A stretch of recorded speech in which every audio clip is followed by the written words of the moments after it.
कभी सोचा है, एक विशाल बरगद का पेड़ जो सदियों तक एक ही जगह खड़ा रहता है और एक चीता जो पलक झपकते ही रफ्तार पकड़ लेता है, इन दोनों में इतना जमी आसमान का फर्क आखिर है क्यों? जवाब बाहर नहीं बल्कि उनके अंदर, उनके सबसे छोटे बिल्डिंग ब्लॉक्स में छिपा है। आज हम जीवन के इन्हीं दो अलग अलग डिजाइनों के पीछे के रहस्यों से पर्दा हटाएंगे। तो चलिए देखते हैं कि आज हम क्या क्या समझने वाले हैं।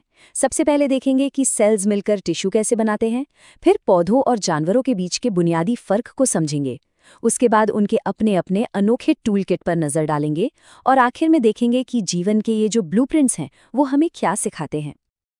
चलिए तो अपनी कहानी शुरू करते हैं सबसे बेसिक लेवल से, उस जादुई पल से जहां अकेली कोशिकाएं यानी सेल्स मिलकर कुछ बड़ा, कुछ कमाल का बनाती हैं।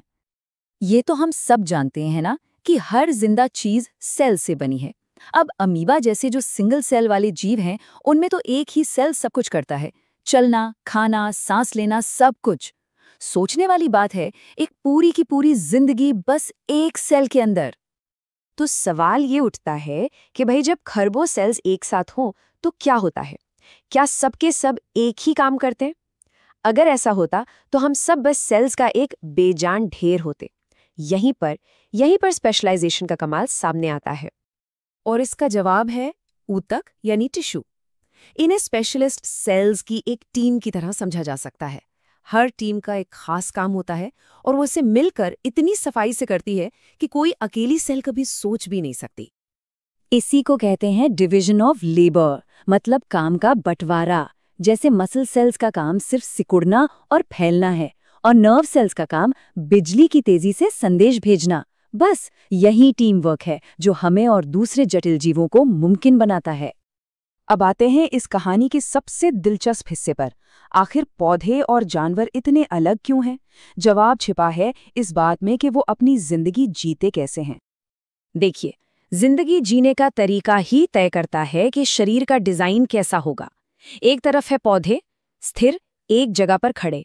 उन्हें ताकत और सहारे की जरूरत है, इसलिए उनमें बहुत सारी सपोर्टिव, यहाँ तक कि डेड टिश्यू भी होते हैं। और दूसरी तरफ है जानवर, जो खाने और अपनी जान बचाने के लिए हमेशा भागदौड़ करते हैं। तो जाहिर है उनके ज्यादातर टिश्यू जिंदा होते हैं और वो बहुत ज्यादा एनर्जी भी खर्च करते हैं। तो चलिए पहले पौधों के टूल किट को खोल कर देखते हैं और समझते हैं कि वो अपनी इस स्टेशनरी लाइफस्टाइल के लिए कौन से खास टिश्यू इस्तेमाल करते हैं। पौधों की ग्रोथ ना पूरे शरीर में एक साथ नहीं होती, ये कुछ खास जोन्स में ही होती है। ऐसा इसलिए है क्योंकि पौधों में मेरिस्टेमेटिक टिश्यू होता है। इसे पौधे का ग्रोथ इंजन समझ सकते हैं, जो लगातार नए सेल्स बनाता रहता है, लेकिन सिर्फ जड़ों और तनों की नोक जैसी खास जगहों पर। और इसका एक बहुत ही सीधा सादा सबूत है ये प्याज वाला एक्सपेरिमेंट। अगर 2 प्याज पानी में रखे जाएं और एक की जड़ों की नोक काट दी जाएं, तो ये देखने में आता है कि जिसकी जड़ें कटी हैं वो बढ़ना बंद कर देता है। ये साफ साफ दिखाता है कि ग्रोथ का सारा कंट्रोल बस उन सिरों पर ही है ना कमाल? अच्छा, तो जब ये सेल्स बढ़ना बंद कर देते हैं तो वो परमानेंट टिश्यू बन जाते हैं। पौधों में 3 तरह के सिंपल टिश्यू हैं। पैरेन्काइमा जो खाना स्टोर करता है, कोलेनकाइमा जो लचीलापन देता है ताकि टहनियां हवा में झूमें पर टूटे नहीं, और स्क्लेरेन्काइमा ये है पौधे का कवच जो उसे नारियल के छिलके जैसी मजबूती देता है। और फिर आते हैं पौधे के असली प्लम्बर, कॉम्प्लेक्स टिश्यू। जाइलम एक पाइपलाइन है जो पानी को जड़ों से ऊपर खींचती है, और फ्लोएम दूसरी पाइपलाइन जो पत्तियों में बने खाने को पौधे के हर हिस्से तक पहुंचाती है। ये दोनों मिलकर ही पौधे की लाइफलाइन है। अब गियर बदलते हैं और जानवरों की दुनिया में छलांग लगाते हैं। एक ऐसी दुनिया जहां रफ्तार और तुरंत रिएक्शन देना ही सब कुछ है। जानवरों में मोटे तौर पर टिश्यूज की 4 मेन टीमें हैं। एपिथेलियल टिश्यूज जो शरीर का कवर यानी स्किन बनाता है, कनेक्टिव टिश्यू जो सब कुछ जोड़कर रखता है, मस्कुलर टिश्यू जो शरीर का इंजन है, और नर्वस टिश्यू जो कम्युनिकेशन नेटवर्क का काम करता है। इनमें से जो कनेक्टिव टिश्यू है वो तो एक ऑलराउंडर खिलाड़ी है। मतलब ये खून की तरह लिक्विड भी हो सकता है, हड्डी की तरह एकदम ठोस और मजबूत भी, और लिगामेंट की तरह लचीला भी। शरीर में यह कई अलग अलग भूमिकाएं निभाता है। अब बात करते हैं शरीर के इंजन यानी मसल्स की। ये 3 तरह की होती हैं। रेखित या स्केलेटल मसल्स हमारी मर्जी से चलती हैं, जैसे जब हम हाथ हिलाते हैं। वहीं स्मूथ और कार्डियक मसल्स अपने आप काम करती हैं। सोचिए, अगर हमें अपने दिल की हर धड़कन को याद रखकर चलाना पड़ता तो क्या होता। और इस पूरे एक्शन को कंट्रोल कौन करता है? न्यूरॉन। ये नर्वस सिस्टम की सबसे बेसिक यूनिट है, जो बिजली की रफ्तार से सिग्नल भेजकर शरीर को बताती है कि कब, क्या और कैसे करना है।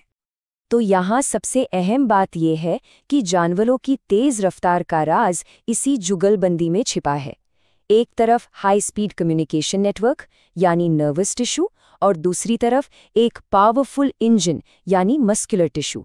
जब ये दोनों साथ काम करते हैं तो मूवमेंट होती है। चलिए, अब इन सभी टुकड़ों को जोड़कर एक पूरी तस्वीर देखते हैं। हमने देखा कि कैसे ये छोटे छोटे माइक्रोस्कोपिक लेवल के अंतर दुनिया में इतने बड़े और अलग अलग नतीजे पैदा करते हैं। तो संक्षेप में कहें तो जीवन के दो मुख्य ब्लूप्रिंट हैं। एक है प्लांट ब्लूप्रिंट, जो स्थिरता, सहारे और सूरज की रोशनी को एनर्जी में बदलने के लिए बना है, और दूसरा है एनिमल ब्लूप्रिंट, जो रफ्तार, शिकार करने और अपने आसपास की दुनिया पर तेजी से रिएक्ट करने के लिए बना है। और एक बात इस पूरी कहानी का निचोड़ बता देती है। टिश्यू का डिजाइन किसी जीव के जीने के तरीके को सीधे तौर पर दिखाता है। ये कोई इत्तेफाक नहीं है, बल्कि लाखों सालों के विकास की जरूरत है। तो याद रखने वाली सबसे बड़ी बात यह है कि एक पेड़ और एक बाघ के बीच का जो विशाल अंतर है, उसकी शुरुआत बस इस बात से होती है कि उनकी कोशिकाएं कैसे टीम बनाती हैं। सारा का सारा खेल टिश्यू लेवल पर ही शुरू होता है।